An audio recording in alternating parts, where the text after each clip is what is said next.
नमस्कार दोस्तों, job centre में आपका स्वागत है। रेलवे अप्रेंटिस और रेलवे की न्यूज़ और अन्य सरकारी नौकरियों की जानकारी इस चैनल पे आपको मिलती रहती है। तो अगर आप इस चैनल पे नए हैं तो प्लीज़ चैनल को लाइक करें, शेयर करें एंड सब्सक्राइब करें। चलिए, एक और बैड न्यूज़ आई है। अभी तक तो ऋषि के लिए कुछ अच्छा हो नहीं रहा है। उनको बहाने से बना के उसे बाहर बिठाया जा रहा है। उसको बेरोजगारी की दलदल में धकेला जा रहा है। हर साल लाखों अप्रेंटिस, हज़ारों अप्रेंटिस तैयार हो रहे हैं। लगभग 5 लाख अप्रेंटिस अभी भी अप्रेंटिस कर के बैठे हुए हैं। उनको रोज़गार तो देना नहीं है। उनको रोज़गार के अवसर जो है वो भी नहीं देने, उनका भी रास्ता बंद किया जा रहा है। उसी में एक पहल ये भी है कि जो है रेलवे में गेटमैन होते हैं। एक तरफ सरकार कहती है कि हम जो है गेटमैन मुक्त हो गए हैं या गेटमैन हमने हटा ही दिए हैं, और दूसरी तरफ 20,719 वैकेंसी, जो एक काफ़ी वैकेंसी होती है, जो है वो रखी जा रही है। तो किस तरीके से सरकार एक तरफ झूठ बोल रही है और दूसरी तरफ बच्चों को रोज़गार नहीं देना चाहती है। जब गेट सारे मुक्त हो गए हैं, अंडरपास बन गए हैं, फ्लाईओवर बन गए, ओवर ब्रिज बन गए हैं, तो ये कहाँ भर्ती करेंगे? ये अपने घर में लगाएंगे क्या इनको? और दूसरी बात है, एक्स सर्विसमैन जो ऑलरेडी रोज़गार होता है, हमें एक्स सर्विसमैन से कोई प्रॉब्लम नहीं है, लेकिन जिनको ऑलरेडी रोज़गार मिला हुआ है, जो रेलवे से एक्स सर्विसमैन रिटायर होकर पेंशन ले रहे हैं, उनको दोबारा वैकेंसी देने को सरकार तैयार है। पर जो बेरोज़गार बैठे हैं उनको वैकेंसी देने को तैयार नहीं है।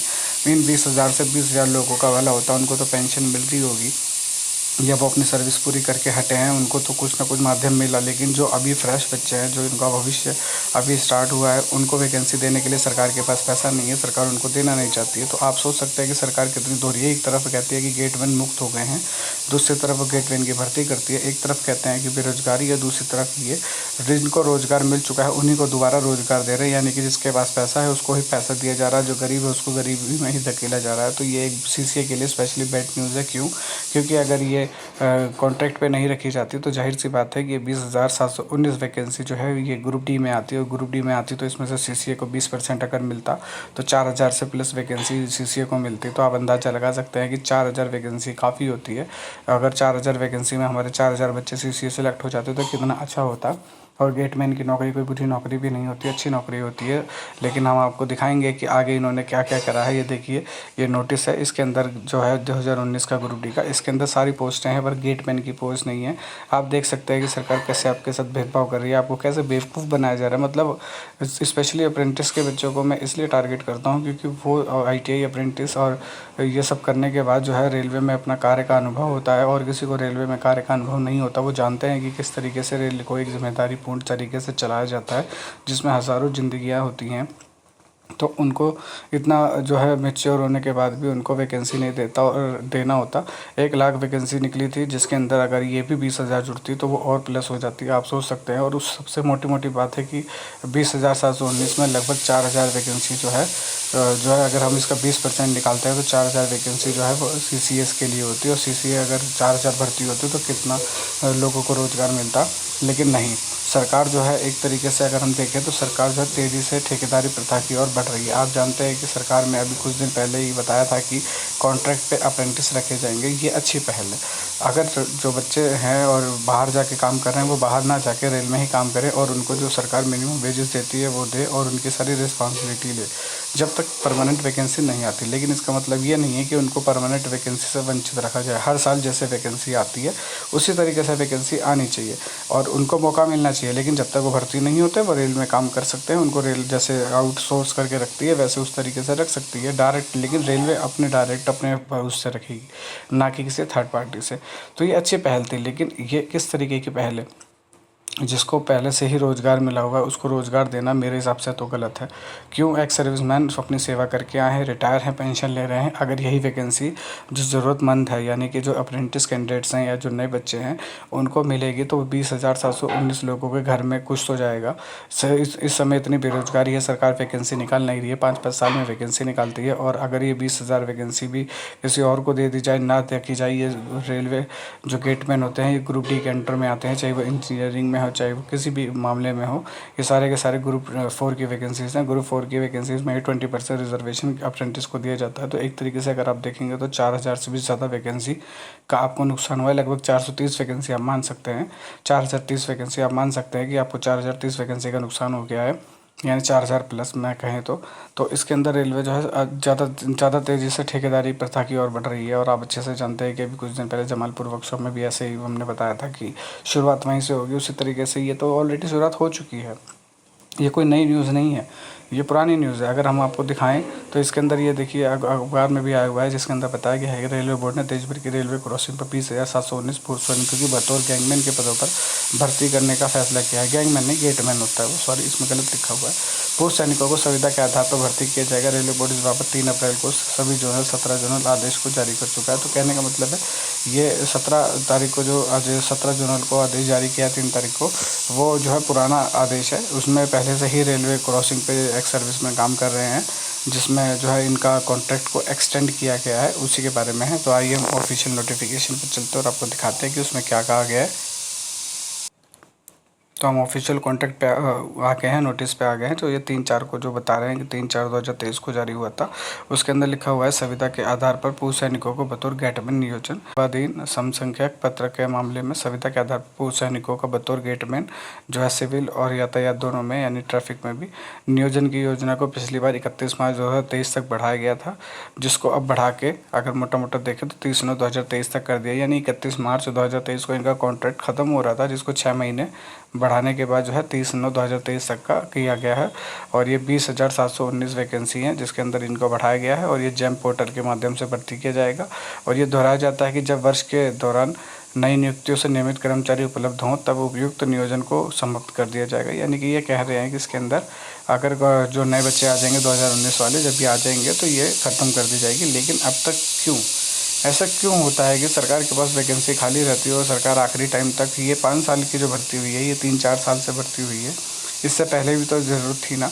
लेकिन सरकार को हर साल निकालनी चाहिए, लेकिन नहीं निकालती है। उसी में बताया गया है कि कितने कितने जो है कैंडिडेट्स को कहाँ कहाँ डिप्लॉयड किया गया है। तो ये देख सकते हैं आपको सबसे ज़्यादा कहाँ पे है, सबसे कम कहाँ पर है, ये आपको अच्छे से दिख जाएगा। इसके अंदर 20,719 वैकेंसी है, जिसको ट्रांसफ़र किया गया है, यानी गेटमैन के तौर पर भर्ती किया गया है। इनका कॉन्ट्रैक्ट 31 मार्च 2023 तक था, जिसको एक्सटेंड करके अब 30/9/2023 तक कर दिया गया है। तो आप समझ सकते हैं ये ऑफिशियल ऑर्डर है। आप देख सकते हैं इसके अंदर कि जो है 3/4/2023 को ये जारी किया गया है। तो कहने का मतलब यही है कि आप अच्छे से जानते हैं कि इसके अंदर जो है खेल हो रहा है। खेल होने का मतलब है कि ये जो अप्रेंटिस कैंडिडेट्स या फिर जनरल कैंडिडेट्स के साथ धोखा हो रहा है। जब सरकार को, हमारा मेन सा सवाल है, जब सरकार को इतनी ही ज़रूरत है तो सरकार वैकेंसी हर साल क्यों नहीं निकालती है?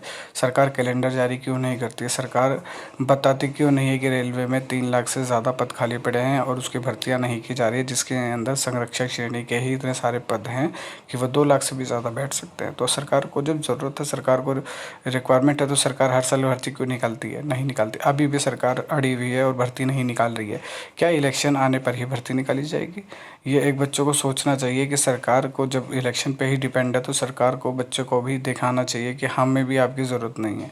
तो कहने का मतलब यह बच्चों के करियर बर्बाद करने में सबसे बड़ा रोल सरकार का होता है। लेकिन ठीक है, अभी जो है। और दूसरा हमारा सबसे बड़ा सवाल है कि सरकार क्या ठेकेदारी प्रथा की तरफ जा रही है? बिल्कुल सरकार ठेकेदारी की प्रथा की तरफ जा रही है। सरकार ने अटेंडेंट के पद ख़त्म कर दिए हैं, जो एसी डब्बों में होते थे अटेंडेंट। सरकार ने कैंटीनें ख़त्म कर दी हैं। सरकार ने प्रिंटिंग प्रेस ख़त्म कर दी है। सरकार ने जो है IRCTC के माध्यम से जो रेलवे कैंटीनों में काम करते थे वो ख़त्म कर दिए। सरकार ने जो है अप्रेंटिसेस को भर्ती नहीं देती। सरकार ठेकेदारी प्रथा के अंदर ही गेटमैन तैनात कर रही है। तो सरकार तो बहुत तरीके से आपको शोषण करती ही जा रही है। और जो है आप आपस में ही लड़ते जा रहे हैं कि मैं अप्रेंटिस हूँ, मैं ओल्ड अप्रेंटिस हूँ, मैं न्यू अप्रेंटिस हूँ, मैं फ्रेशर हूँ, मैं अप्रेंटिस कैंडिडेट नहीं हूँ। तो आप समझ सकते हैं कि सरकार आपको ही उलझाए रहती है 5 साल के लिए और आप उसी में लड़ते रहते हैं। फिर पेपर टलता रहता है। तो आपको एकता बनाने की ज़रूरत है और डिमांड करने की ज़रूरत है कि जो है वैकेंसीज़ जो है वो अच्छे से आए, टाइम टू टाइम हर साल वैकेंसी आए, चाहे थोड़ी ही आए कोई बात नहीं, लेकिन हर साल वैकेंसी आए, कैलेंडर बनाया जाए। और स्पेशली अप्रेंटिस कैंडिडेट्स के लिए तो ग्रुप डी और ग्रुप सी की वैकेंसीज़ में मैं हमेशा कहता हूँ कि आपको डिमांड करनी चाहिए। आपको अपना जो है मैटर को शिव गोपाल मिश्रा जी और यूनियन के माध्यम से रेलवे बोर्ड को पहुंचाना चाहिए कि जब ITI और अप्रेंटिसेस हमारे पास है तो हमें ग्रुप सी की वैकेंसी में भी इंक्लूड कर दिया गया कि ग्रुप डी ख़त्म कर दिया गया। तो जब हम ग्रुप सी में है तो हमें टेक्नीशियन और ग्रुप डी दोनों वैकेंसियों में 20% रिजर्वेशन दिया जाए। और हमारी जो सीटें बचती हैं, अगर हमारे कैंडिडेट्स अवेलेबल नहीं होते हैं तो उसको कैरी फॉरवर्ड करके अगली वैकेंसी में जोड़ा जाए और हर साल भर्ती निकाली जाए।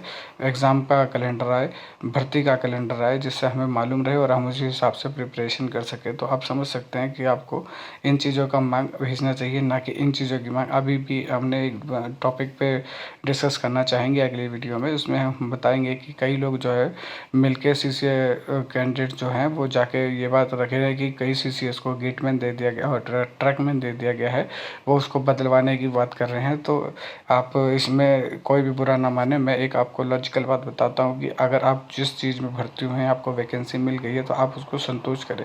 जिन बच्चों को वैकेंसी नहीं मिली है आप उनसे जाके पूछिए। ठीक है, आपको ट्रैकमैन मिल गया, लेकिन आप एक बात के लिए सोचिए, आप इस बात के लिए रेलवे बोर्ड के पास जाएंगे कि हमको ट्रैकमैन क्यों दिया गया, हमको वर्कशॉप क्यों नहीं दिया गया, हमको ये क्यों नहीं दिया गया। तो इससे जो है बोर्ड पर आपके लिए नेगेटिव इफेक्ट पड़ेगा। ये इसकी वजह क्या कि डिमांडिंग हो गए हैं, ये काम नहीं करना चाहते हैं। हम काम में क्यों आए कि हम डबल स्किल्ड हैं, हमको आता है काम। रेलवे में होने का मतलब ये नहीं है कि सब, अब रेलवे का एक क्लर्क है वो कहेगा कि मैं ओएस नहीं बन पाया, क्यों नहीं बन पाया, क्यों? अरे स्टेप बाय स्टेप होता है, हर चीज़ स्टेप बाय स्टेप होती है। जो आपको मिला है वो बेटर मिला है, अगली भर्ती आएगी, आपको दोबारा 20% रिजर्वेशन है, आप दोबारा अप्लाई कर सकते हैं, आप अपनी पोस्ट को इम्प्रूव कर सकते हैं।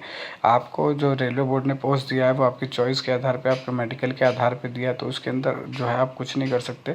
और बाकी आपकी इच्छा है, आप स्वतंत्र हैं, आप जाके रेलवे बोर्ड से कर सकते हैं, आप यूनियन से कर सकते हैं, लेकिन इससे आपका नेगेटिव इफेक्ट जाएगा और ये आगे के बच्चों को नुकसानदायक होगा। जो अभी बेचारे जॉब में नहीं आ पाए हैं उनसे पूछिए, वो ट्रैकमैन क्या, वो आप कुछ भी मिलता वो करने को रेडी थे।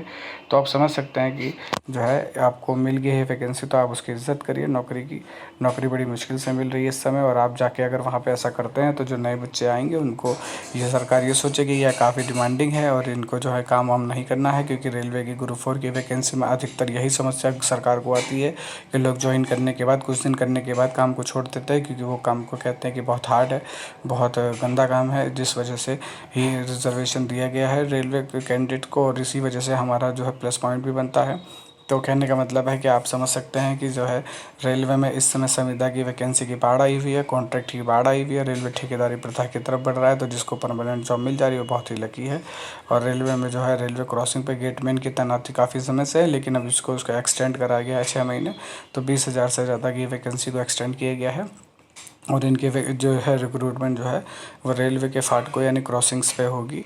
और इससे पहले जो है अप्रेंटिस को वर्कशॉप में करने की बात करी गई थी कॉन्ट्रैक्ट पे, तो कॉन्ट्रैक्ट हो रहा है। जहाँ पे सरकारी भर्ती 2019 की वैकेंसी थी जो 2018 में आई थी, उसके बाद से 2023 चल रहा है, 19, 20, 21, 22, 23, यानी कि लगभग 5 साल हो रहे हैं, कोई वैकेंसी नहीं आई है। तो आप इंतज़ार करिए और सरकार का जो है दबाव बनाने की कोशिश करिए। मे भी अगस्त के बाद वैकेंसी आने के पूरे चांसेस हैं, लेकिन सरकार, आप बटिए मत, सरकार आपको देख रही है और आप सरकार को नहीं देख रहे हो।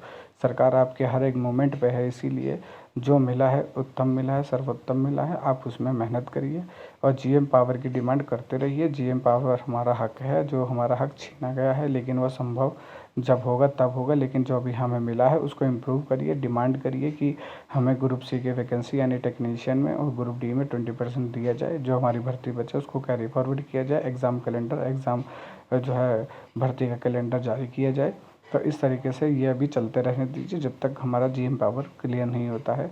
अब इसी भर्ती में अगर ये डायरेक्ट भर्ती आती है हमारी 20,000 गेटमैनों की, जो ये कहती है सरकार हमने ख़त्म कर दिया, ख़त्म नहीं हुआ। जब अगर आप पूर्व में भी 20,719 को रख रहे थे और आप भविष्य में भी कह रहे हैं कि जब नई भर्ती आएगी तो लोगों को तैनात करेंगे, इसका मतलब आपकी गेटमैन की पोस्ट ख़त्म नहीं हुई है। जब गेटमैन की पोस्ट आपकी नहीं ख़त्म हुई है तो आपने नोटिफिकेशन में गेटमैन क्यों नहीं दिया? आप उसकी सेपरेट वैकेंसी निकालते 20,000, तो ये वैकेंसी 1 लाख जो अभी 4,000 5,000 जो भी थी उससे ज़्यादा हो जाती कि नहीं हो जाती? आप ये सोचिए इस बात को। सरकार दोहरा चरित्र लेके चलती है। 20,719 वैकेंसी अगर हम इसमें जोड़ते तो ये ज़्यादा हो जाती कि नहीं हो जाती, जिसमें 4,000 अप्रेंटिस की भर्ती बचती। तो आप देखिए और समझिए इसकी बात को। जब वैकेंसी की ज़रूरत है तो वैकेंसी निकलनी चाहिए, वैकेंसी नहीं निकलती है तभी कॉन्ट्रैक्ट को बढ़ावा मिलता है। तो आप समझ सकते हैं कि ये एक सीसीएस के लिए बहुत ही बैड न्यूज़ है। और सीसीए वाले आपस में ना लड़े, इस समय बहुत ही ज़्यादा सीसीए आपस में लड़ रहे हैं। दूसरों से लड़ने की ज़रूरत नहीं है, दूसरों से तो दूसरे लड़ ही रहे हैं आपसे। इतनी जगह पे कोर्ट केस कर दिए गए हैं सीसीए को कि इनको इनलीगल रिजर्वेशन दिया जा रहा है, इनको इनलीगल वो किया जा रहा है, जबकि ये लीगली है। हम रेलवे से अप्रेंटिस करके तैयार होते हैं तो रेलवे का रिस्पॉन्सिबिलिटी बनती है कि वो हमको कुछ रियायत दे, वो रियायत वो दे रही है, लेकिन दूसरों की नज़रों में ये गलत है। हालांकि हमारा पक्ष बहुत मजबूत है, हमें घबराने की ज़रूरत नहीं है, लेकिन हमें आपस में लड़ने की भी ज़रूरत नहीं है। कई बच्चे जो है गलत गलत स्टेप ले रहे हैं, भड़काए जा रहे हैं और वो भड़क के कोर्ट में जा रहे हैं, भड़क के पोस्ट चेंज कराने जा रहे हैं। ये बहुत ही ज़्यादा गलत है। जो आने वाले बच्चे हैं यानी कि 5 लाख अप्रेंटिस तैयार हो चुके हैं, हर साल लाख अप्रेंटिस तैयार होते हैं, उनके लिए बहुत ही ज़्यादा घटिया और बहुत ही ज़्यादा बुरी बात कर रहे हैं आप। तो उनको सहयोग करें, वो भी आपके भाई हैं, उनकी मदद करें और जो मिला है आपको उसकी इज़्ज़त करें। थैंक यू, धन्यवाद।